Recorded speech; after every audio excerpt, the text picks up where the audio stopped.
Hey everybody, working with the function carnival here. Um, so, how did function carnival engage or encourage you to engage in calculus ideas, particularly those related to rates? Well, when I worked through the first time, this first problem, I was kind of confused on what was going on at first because it just showed me this video of this guy going up in the air, come shooting out a cannon, and then parachuting to the ground, right? And then I realized, oh, okay, maybe I got to draw that.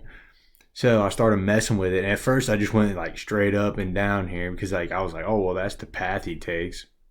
But that didn't make any sense. So then I was like, oh okay, wait. I looked at the graph a little bit more and I said, oh, height off the ground and time here at the bottom.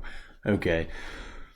So then I just kind of drew something what I thought it would look like and went up, goes up, and then he comes and he parachutes back down. And then I played it and I was like, oh wow, mine was way off, right? So I kind of got the height off the ground, like the max height that we're gonna look at, but like a calculus, something that would have to do with calculus here would be the rate of change and the derivative. The derivative is gonna give you that instantaneous rate of change at a certain point, right?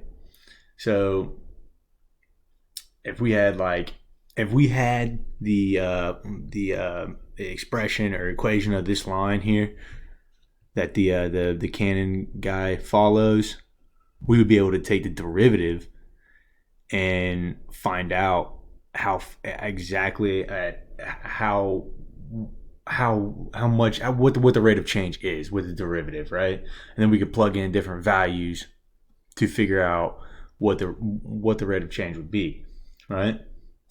Um, Also, so that's basically talking about the velocity, and then you know that